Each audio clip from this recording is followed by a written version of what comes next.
사람들은 누구나 다 마음속에 강아지를 키운다고 합니다. 어떤 강아지이겠습니까? 펭귄과 선입견이라고 하는 강아지를 키운다고 합니다. 이것을 치료하는 개도 있다고 합니다. 그것이 백문이 불여일견이라고 그렇게 합니다. 무슨 의미인지 잘 아시죠? 저처럼 한자에 약한 분들을 위해서 이제 소개하겠습니다. 100번 듣는 것이 한 번 보는 것보다 못하다라고 하는 의미입니다. 선입견과 편견 때문에 큰 실수를 하거나 혹은 피해를 입은 적이 있습니까? 서울의 잠실중앙교회를 오랫동안 담임했고 고신철 교회인데 교회를 크게 부흥시켰습니다. 그리고 그 교회를 이제 후임자에게 넘겨주고 항상교회를 개척하셨다가 이제 65세 은퇴하신 분인데 최근에 은퇴하신 후에 더 바쁘신 것 같습니다. 그분의 얼굴 생김새가 목사로 보기에는 좀 힘들어서 사람들이 교회에 와서 이제 이 목사님을 만나면 담임 목사님이 어디 계시냐고 묻는다고 합니다. 사람들은 대체로 나이가 어리면 경험적으로 미숙하다는 편견을 가질 수 있습니다. 연소함이 곧 미숙함이 아닙니다. 또 연로함이 곧 성숙함이 아닙니다. 이런 선입관을 버려야 됩니다. 믿음 안에서는 더욱더 그렇습니다. 마태복음 19장 30절에 예수님께서 말씀하시기를 그러나 먼저 된 자로서 나중되고 나중된 자로서 먼저 될 자가 많으니라고 그렇게 말씀하셨습니다. 욥기 12장 12절에서 13절의 말씀을 보면 욥이 이렇게 고백하고 있습니다. 늙은 자에게 지혜가 있고 장순한 자에게 명철이 있느니라 라고 그렇게 전제하고 난 뒤에 13절에 어떤 말씀을 하고 있는가 하면 지혜와 권능이 하나님께 있고 쾌락과 명철도 그에게 속하였나니 라고 그렇게 고백하고 있습니다. 하늘이 땅에서 높음 같이 인간의 지혜와 하나님의 전지전능하심을 결코 비교할 수 없다는 것입니다. 이사야 55장 9절의 말씀을 보면 이는 하늘이 땅보다 높음 같이 내 길은 너희의 길보다 높으며 내 생각은 너희의 생각보다 높음이니라 라고 그렇게 말씀하고 있습니다. 따라서 우리 그리스도인들의 삶은 어떻게 전개되어야 되겠습니까? 우리의 삶이라고 하는 것은 하늘의 하나님을 의지하고 그분의 지혜의 표현인 말씀을 따라 사는 것이 우리의 영적 상식이 될 수밖에 없지 않겠습니까? 그래서 잠언 3장 5절의 말씀을 보면 너는 마음을 다하여 여호와를 신뢰하고 너의 명철을 의지하지 말라라고 그렇게 말씀하고 있습니다. 오늘 12절의 말씀을 보면 사도 바울은 젊은 사역자인 영적 아들인 디모데에게 내 연소함을 신여기지 못하게 하고 15절에 보면 이 모든 일에 전심전력하여 너의 성숙함을 모든 사람에게 나타나게 하라고 요청하고 있습니다. 국가에서도 마찬가지고 교회에서도 마찬가지인데 인격적 성숙과 또 하나님의 일에 성숙함이 온전함이 우리에게 참으로 필요하고 또 그런 필요한 시대가 되어져 있습니다.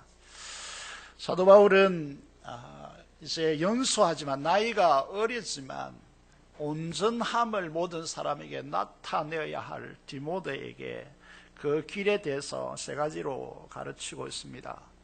첫 번째 길은 무엇입니까? 거짓된 진리에서 떠나라 라고 그렇게 말씀하고 있습니다. 진리의 말씀은 우리의 영적이고 삶의 가장 중요한 토대이기 때문에 이 기초가 흔들리면 이 아무리 많은 것들을 쌓아놓아도 사상 누각에 불과하기 때문에 이 거짓된 진리를 따라서 살아가는 것은 심각한 문제임을 지적하고 있습니다.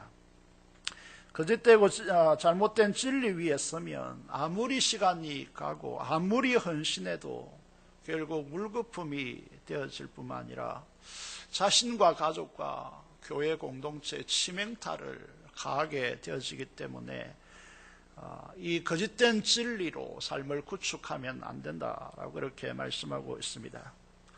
성령 하나님이 오늘 우리가 읽은 1절의 말씀을 보면 성령 하나님의 인격성을 강조하고 있습니다.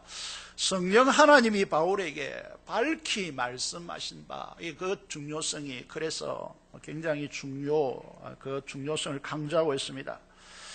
우리가 이단에 유혹되는 사람들을 보면, 이단에 빠진 사람들을 보면 정말 의아스럽게 여기지 않을 수 없습니다. 저런 분이 어떻게 말도 안 되는 이단에 빠져서 허우적거리고 있는가 생각합니다. 어떤 장로님을 보니까 자기가 믿는 그 단체의 교주가 죽지 않는다 그렇게 해서 한 목사님이, 그러면 그분이 죽으면 돌아오겠습니까? 최근에 이제 죽어도 못 들어오겠다 이렇게 말씀하고 있습니다. 오늘 많은 사람들이 유혹받아 넘어가는 주요한 이단들에 대해서 여러분에게 좀 말씀드리기를 원합니다. 이단 중에 하나님의 교회라고 하는 이단이 있습니다. 들어보셨을 것으로 생각됩니다. 이 하나님의 교회를 창설한 분이 안산홍인데, 안산홍이 죽자 그의 부인 장길자가 자신을 신격화해서 교주가 되기 위해서 어떤 교리를 가르치고 있느냐 하면, 안산홍을 이제 죽어서 하늘에 갔었으니까 아버지 하나님으로 부르고 자신을 어머니 하나님으로 가르치고 있고, 심지어 기도를 예수님 이름으로 기도하지 않고 어머니 하나님의 이름으로 기도하고 있습니다. 우리에게는 이상하게 들릴지 모르겠지만 그들에게 속한, 그들에게는 너무나 당연한 것으로 받아들이고 있습니다. 이것을 정당화하기 위해서 근거로 삼고 있는 말씀이 갈라디아서 4장 25절, 26절입니다. 그 중에서 26절을 보면 이렇게 됐습니다. 오직 위에 있는 예루살렘은 자유자니 곧 우리 어머니라 라고 그렇게 됐습니다.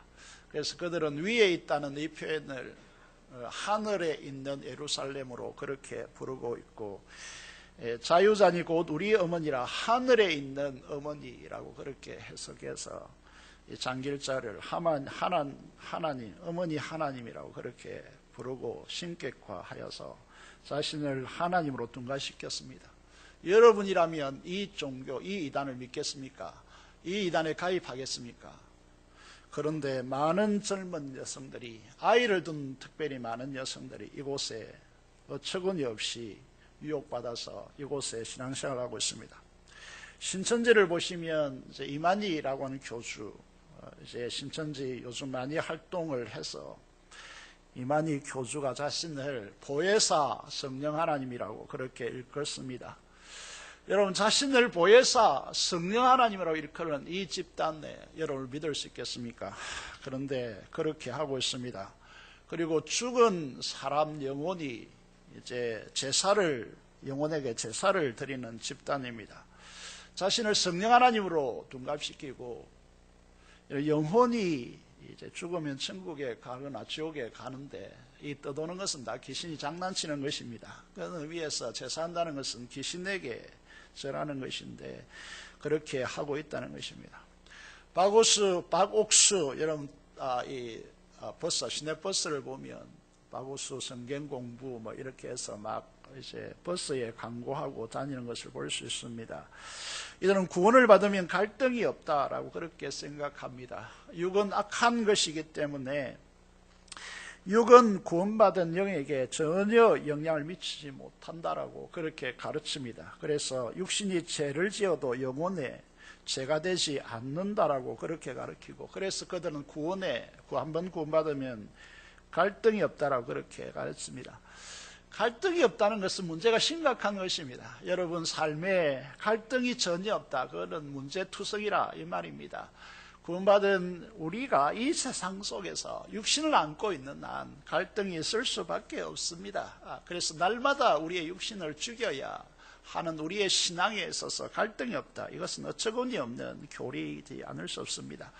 우리의 구원도 빌립보서 2장 12절에 보면 너희 구원을 이제 너희는 두렵고 떨림으로 너희 구원을 이루라고 그렇게 말씀하고 있는 것입니다. 최근에 동영상에 가끔씩 떠돌아다니는 설교가 하나 있습니다.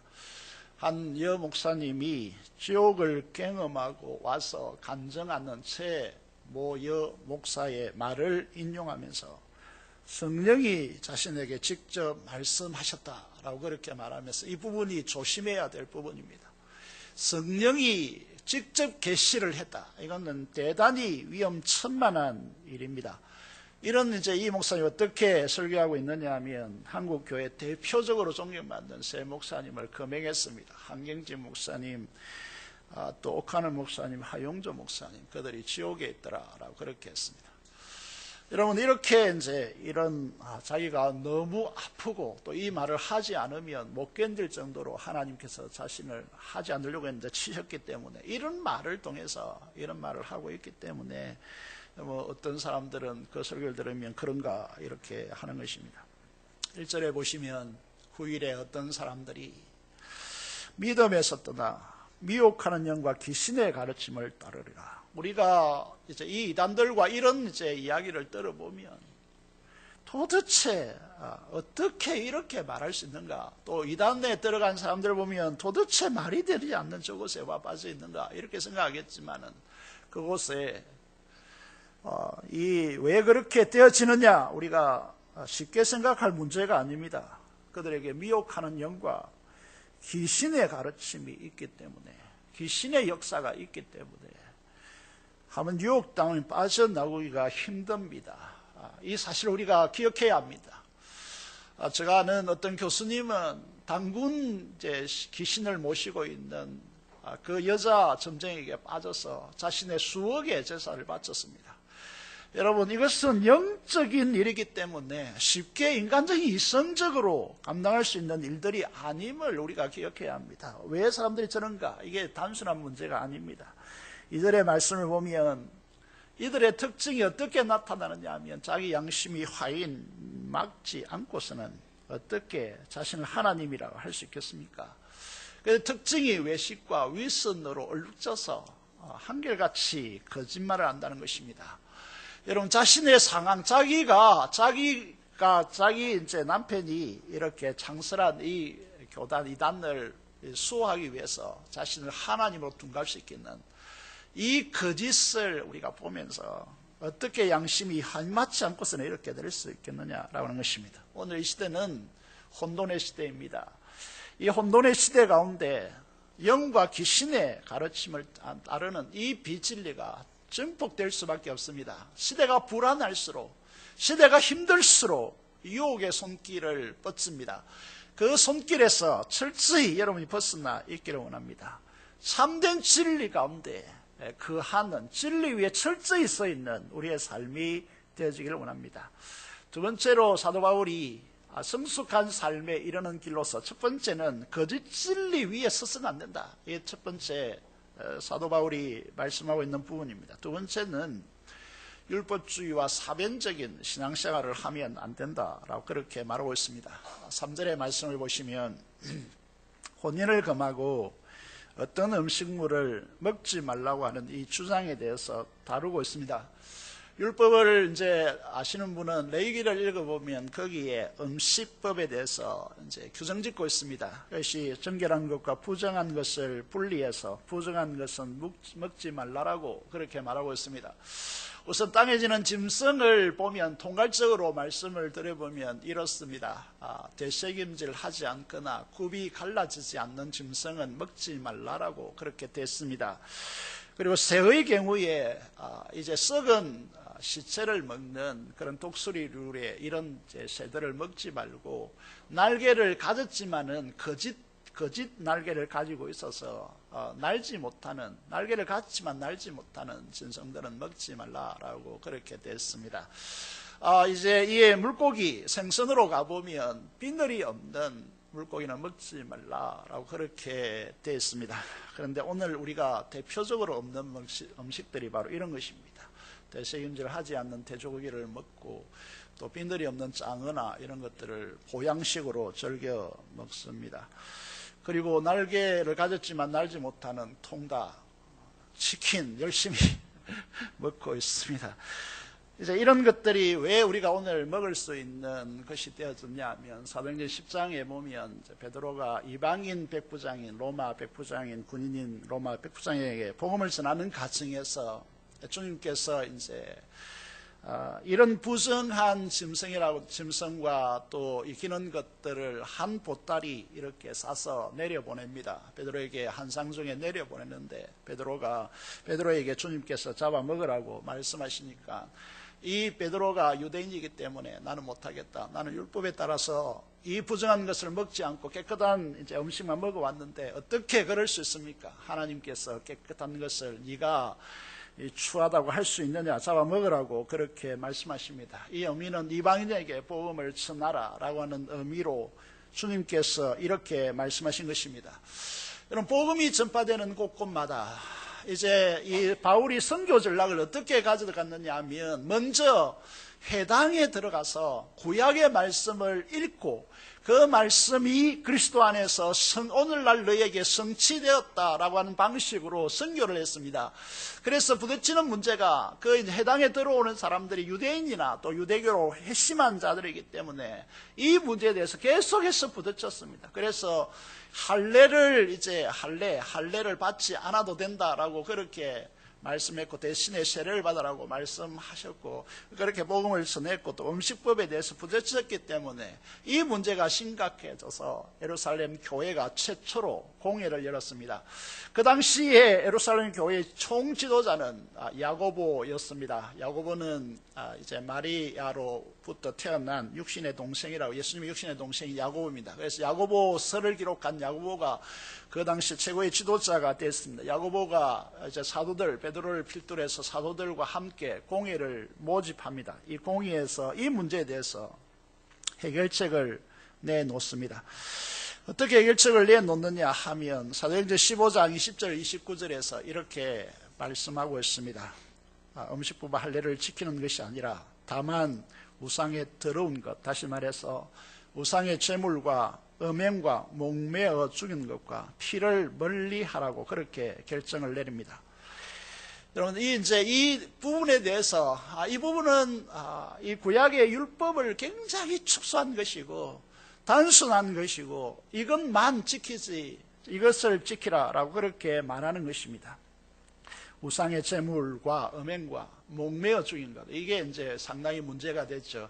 목매어 죽인 것의 의미는 짐승을 잡되 피를 흘리지 않고 피를 몸 안에 가두어서 잡는 짐승을 먹지 말라, 이런 뜻입니다. 그래서 이 중에 개고기가 있는데 개고기를 잡는 방식에 있어서 나무에 매달아서 두드려 패서 잡는다 그러더라고요. 그래서 이 개고기는 우리 이제 선조들이 먹지 못하라 이렇게 이제 그렇게 규정된 부분이 있습니다. 그런데 이 피를 빼고 먹으면 상관이 없다, 그렇게 이제 저는 생각하고 있습니다. 그래서 보신탕 집에 가거든 혹시 이 고기를 어떻게 잡았는지 하고 묻고 예. 그래서 이런 이제 그들 피를 멀리하라 이렇게 됐습니다. 피를 먹는 이제 그 선짓구 순대 이렇게 돼 있는데 오늘 일부 예배 때 이제 저는 이제 앞으로 순대를 먹지 않겠다 이렇게 이제 말씀을 드리고 메뉴를 보니까 이 순대가 크리스마스 음식 바다에 올라오더라고요. 그래서 이제 이게 대해서 아직도 이제 논란이 있겠지만 우리가 자유하다 이렇게 이제 말씀을 드릴 수 있고, 이렇게 이제 이 음식에 대해서 말씀드리고 있는 결론이 어디로 오느냐 하면 3절에 보면 하반절에 음식물은 하나님이 지으신 바이니 진리를 아는 자들이 감사함으로 받을 것이니라. 4절에 하나님이 창조하신 모든 것은 선하기에 감사함으로 받으면 버릴 것이 없다라고 그렇게 말씀하시고, 5절에 보면 우리가 하나님의 말씀을 선포하고 기도하면 거룩하여지고 감사함으로 음식을 먹으라라고 그렇게 말씀을 하고 있습니다. 오늘 다만 제가 여러분에게 말씀드리고 싶은 것이 무엇이냐 하면, 오늘 지나치게 우리 그리스도인들이 건강에 대해서 지나치게 신경을 쓰고, 그래서 살아있는 피도 마시기도 하고 또 건강에 매몰되어서 이제 어떤 음식이 좋은 음식인가 그렇게 해서 이상한 짓을 하는 그런 방식의 삶을 살아가면 안 된다. 그리고 하나님의 자녀들이 지나치게 자기 건강에 신경을 써서 다른 일을 하지 못하는 그런 이제 상황에 놓으시면 안 된다. 오늘 이제 이 상황을 보시면 집밥 선생이라고 뭐 이야기되기도 하고 남자 요리사가 요즘 최고 인기 있다 그렇게 이야기를 하고 있지 않습니까? 온통 프로그램도 이제 음식에 대한 부분으로 가득 차 있는 듯한 이런 이제 부분에 있습니다. 로마서 14장 17절의 말씀을 보면 하나님의 나라는 먹는 것과 마시는 것이 아니요 오직 성령 안에서 의와 평강과 희락이라 말씀하고 있습니다. 우리가 집중해야 될 것이 없는가? 하나님의 나라에 집중하면 우리의 건강이 확보되어진다. 저는 그렇게 생각합니다. 우리의 생사화복과 우리의 죽는 것과 사는 것, 이 모든 것은 하나님께 맡겨진 것이고 또 하나님께서 하나님 안에서 우리가 건강을 책임져야 하는데 우리의 몸이 하나님의 전이기 때문에 우리가 이런 이제 긍정적인 그런 마인드를 가지고 하나님 나라에 집중할 때 건강이 확보되어진다 그렇게 생각합니다. 오직 성령 안에서 의와 평강과 희락이라 라고 그렇게 말씀하고 있습니다. 우리의 대화 속에서 온통 음식이 대화의 주제가 되지 않기를 바랍니다. 하나님 나라 안에서 오직 하나님 나라에서 의와 평강과 희락이라 라고 하는 의와 평강과 희락이 우리의 삶의 중요한 주제이기를 원합니다. 우리 영혼의 양식이 되어지는 이 의와 평강과 희락이 우리의 중추적인 관심사이기를 원합니다. 그렇게 우리의 삶이 가져가기를 원합니다. 세 번째 7절의 말씀을 보면 망령되고 허탄한 신화를 버리라 라고 그렇게 되었습니다. 이 말이 이제 오늘날 어떻게 우리에게 주어지는 말씀인가? 그 당시는 이제 신화 그리스 로마 신화가 그 세계와 문화를 장악하고 있는 시대였기 때문에 그들의 최고의 학문적 가치는 무엇이냐 하면 이 신화를 내가 어떤 견해를 가지고 해석하여서 사람들에게 뛰어남을 가시하는가, 이것이 그 시대에서 이제 학문적 체계이기 때문에 우리는 그렇게 가고 있지 않습니다. 그렇기 때문에 오늘 우리는 우리의 세계관 안에서 이 문제에 대해서 이 문제를 가지고 어떻게 우리 사회의 전반적인 문제를 바라보아야 되느냐라고 하는 것입니다. 여러분, 우리는 이제 얼마 전에 이제 한 교회 장로님을 만나니까 그 장로님이 저에게 제 신학원에서 만나서 대화를 하는 중에 무슨 알 일이 있다 그래가지고 저를 이제 어색한 골방에 데리고 가더라고요. 무슨 저를 패려고 하는가 이렇게 생각했지만은 그분이 이제 자기 목사님이 설교상에서 예수님이 이제 석가모니한테 배웠다라고 그렇게 설교했다라고 하더라고요. 제가 너무 큰 충격을 받고 설마 우리 교단의 목사님이 그렇겠는가? 그런 이제 책이 하나 있기 때문에 그 책이 있다라고 소개했겠지라고 그렇게 하고 그 목사님과 확인은 안 했습니다. 한번 만나면 확인하려고 합니다. 여러분, 이런 이제 쓰잘데없는 이런 이야기들로 시간을 낭비해서는 안 됩니다. 여러분, 인간의 이성을 이제 하나님 위에 두는 사상적 체계가 우리 현대 사회를 뒤덮고 있습니다. 좀 복잡하고 어려운 말이겠지만은 이제 헤겔이라고 하는 사람이 있습니다. 그 헤겔이라고 하는 사람이 엄청난 영향을 미쳤습니다. 과학에서도 엄청난 영향을 미쳤습니다. 그래서 진화론적 세계관을 이 사람의 영향력 때문에 구축했습니다. 그래서 우리의 학문적 체계는 이 사람의 체계 속에 놓여 있습니다. 과학적인 진화론으로 발전되어졌고, 인문학에서는 정반합이라고 해서 독일 간념론이라고 그렇게 이야기합니다. 그래서 이것은 어떤 중요한 이제 사상이 있으면 반대 사상이 있어서 이 두 가지 부딪혀서 새로운 이제 방식으로 나간다. 이게 이제 변정법이라고 하는데, 이 학문적 체계가 이제 논리적 기납법이라든지 연역법이라든지 이런 체계들이 다 여기에서 왔습니다. 신학에도 이런 이제 논리가 들어와서 이제 하나님은 지금 영원전부터 영원까지 사시는 분이신데, 그들은 어떻게 말하고 있느냐 하면 하나님은 이 인간의 역사와 관여하면서 자기 발전을 이루어서 궁극적으로 미래의 완성을 한다, 이렇게 가르칩니다. 여러분, 이것이 모든 세계관 안에 다 도입되어 있기 때문에 신학에도 이것이 들어와서 이런 신학도 하나님께서 완성된 미래의 하나님이 현재로 온다. 이렇게 이제 가르치고 있습니다. 여러분, 이런 부분에서 우리가 생각해 보면 하나님은 지금 그렇다면 지금 우리가 믿는 하나님은 불완전한 하나님이란 뜻인데, 그런 논리를 가리키면 우리가 하나님을 이 성 안에 가두는 것이 되었습니다.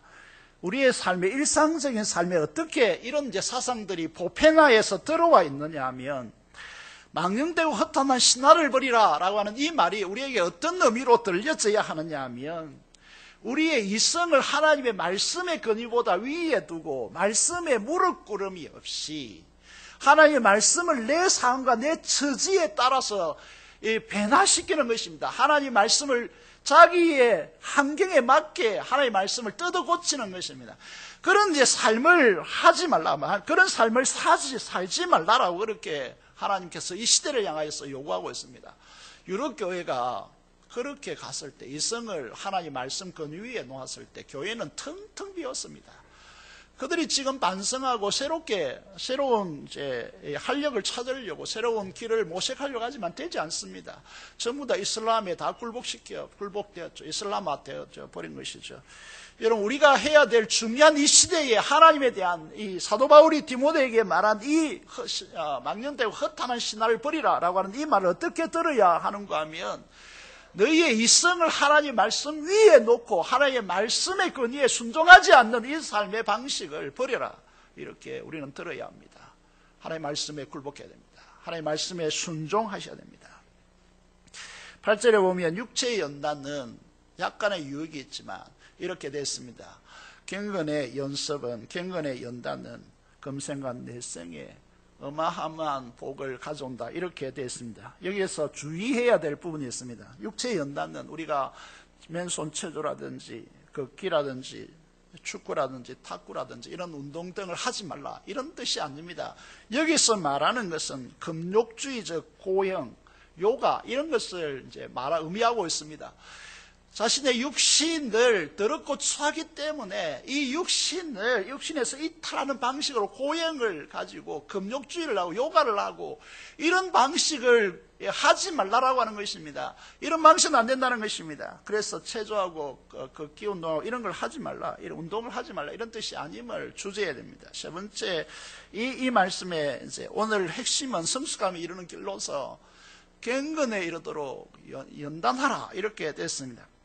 그래서 우리는 이제 요즘 어색한 단어이죠. 이 경건이라는 말이 경외한다, 경건이라고 하는 이 단어들이 한자일 뿐만 아니라 우리가 평소에 쓰고 있는 단어들이 아니기 때문에, 그렇지만은 이 단어가 우리의 신앙에서 중추적으로 중요한 단어입니다.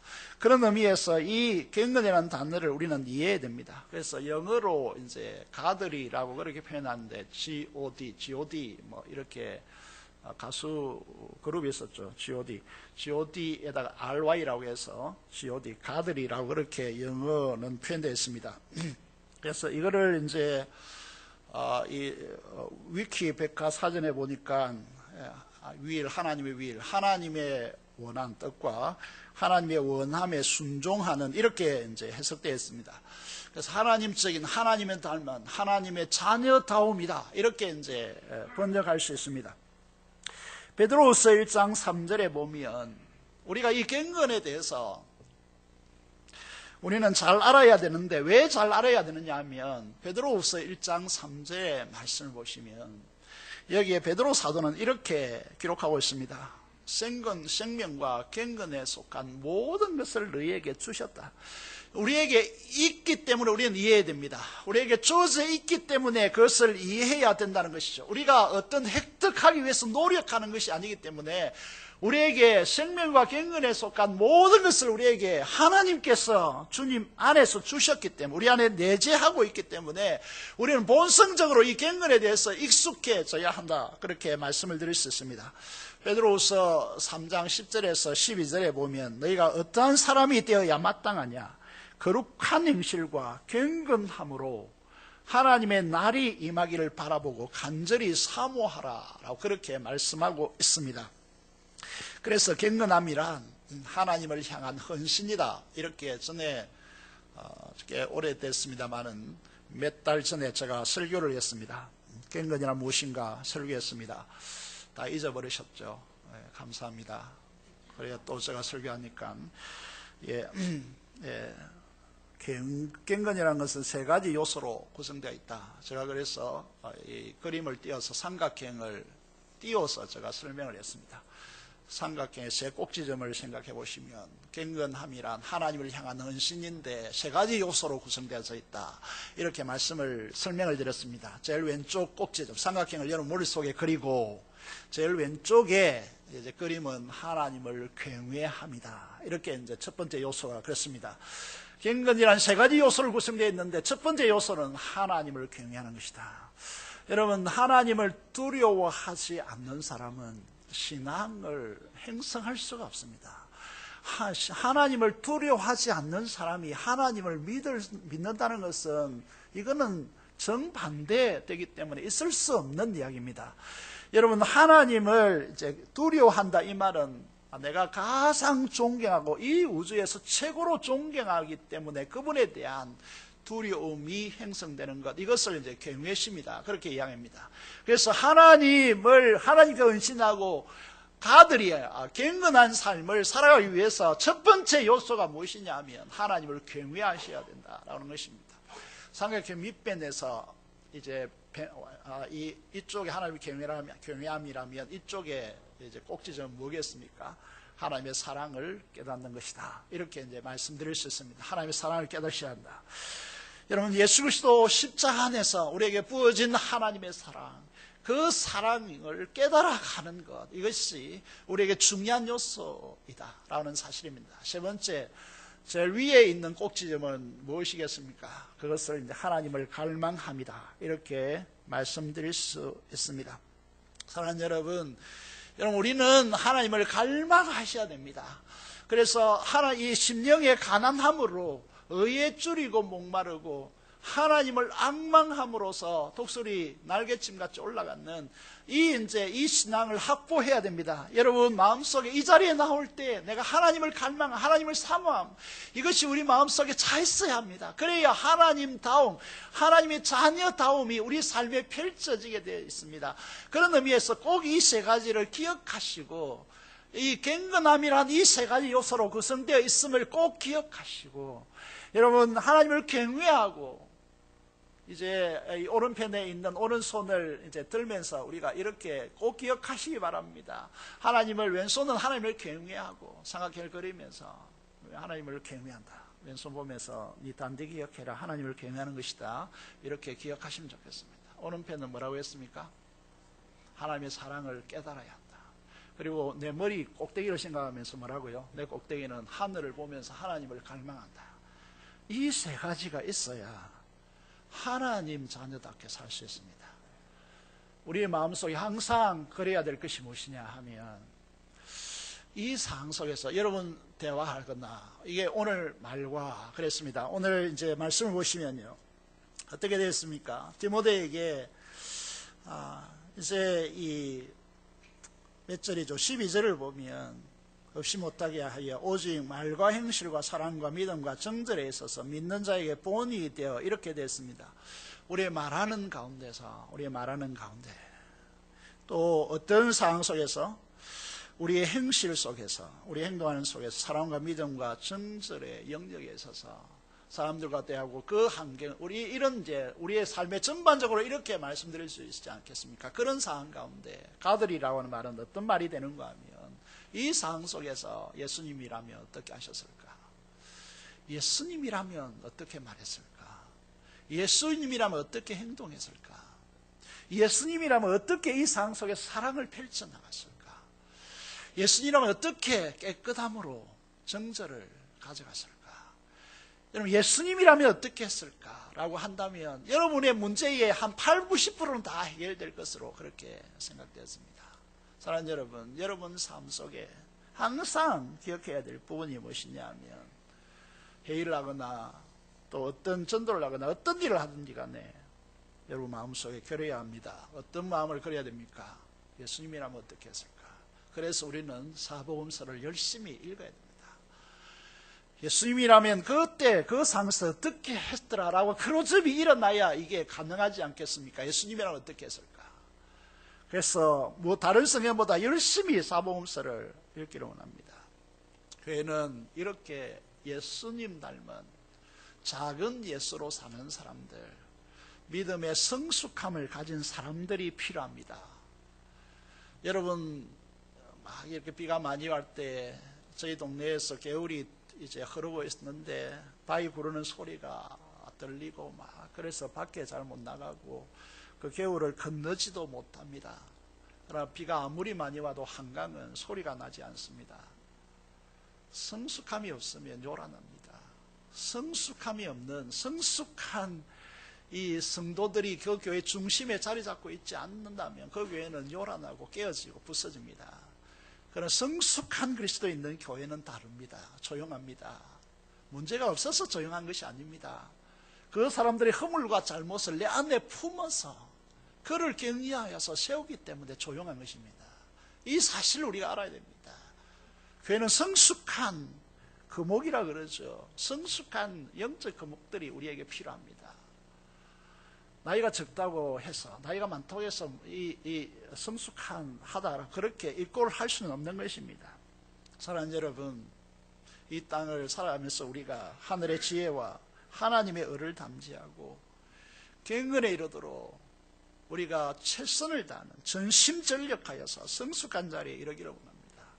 그래서 우리 교회가 해야 될 세 가지 중요한 영역이 있지 않습니까? 첫 번째가 무엇입니까? 잃는 것에 창념하라고 했습니다. 열심히 개인적인 영성 생활을 감당해야 됩니다. 잃는 것. 여기에 여러분 하나님의 말씀을 읽고 하나님의 말씀을 묵상하고 그 묵상한 말씀을 기도하고 그 말씀을 순종하는 이 일에 전심전력하고 창념하셔야 됩니다. 두 번째, 성숙하다면 우리 성도들이 해야 될 중요한 일은 두 번째 건면하는 일에 전심전력해야 합니다. 성도들을 건면하고 성도들을 격려하고 위로하고 성도들의 아픔에 고통을 함께 짊어지고 그 성도들을 일으켜 세우고 그를 세워나가는 이 건면에 전심전력해야 됩니다. 세 번째로 가르치는 일에 전심전력하라 이랬습니다. 배우든지 가르치든지 우리는 두 가지밖에 없습니다. 여러분, 가르치는 자리에 있든지 배우든지 이 두 가지 선택밖에 없다는 거죠. 중간 색대는 없습니다. 여러분, 우리의 기독교 교육의 특징은 무엇인가 하면 지키도록 가르쳐야 합니다. 바로 그래서 점검이 중요합니다.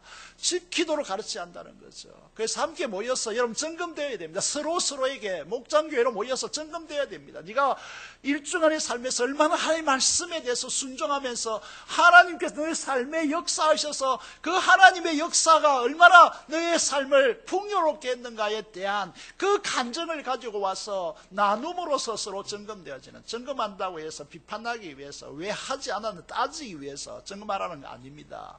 하나님께서 이렇게 내 삶에 어떻게 역동적으로 역사해 계시는가를 함께 나눔으로써 서로에게 점검되어지는 그런 역사가 우리에게 일어나야 된다는 것입니다. 사랑하는 성도 여러분, 여러분 연수하든지 나이가 많든지 상관없이 여러분 성숙합니까? 여러분, 하나님의 말씀 우리를 온전케 한다고 했습니다. 하나님의 사람을 온전케 하고 하나님의 일을 하기에 온전케 하는 것이 하나님의 말씀이라고 했습니다. 온전함을, 성숙함을 갖춘 성도들이 이 자리에 가득하기를 원합니다.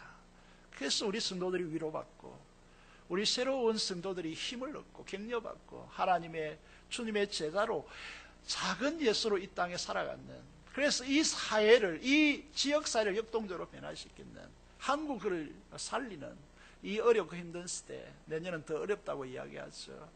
이 한국 사회 앞뒤로 꽉 막혀져 있는 샌드위치화 되어 있는 이 한국 경제 구조, 이 한국 사회를 살리는 길은 이 온전함을 갖춘 하나님 앞에 붙들린 하늘의 지혜를 가지고 사는 그런 그리스도인들이라는 사실을 기억하고 우리 모두가 성숙한 자리에 이르는 그리스도인들이 되시기를 주님의 이름으로 축원합니다.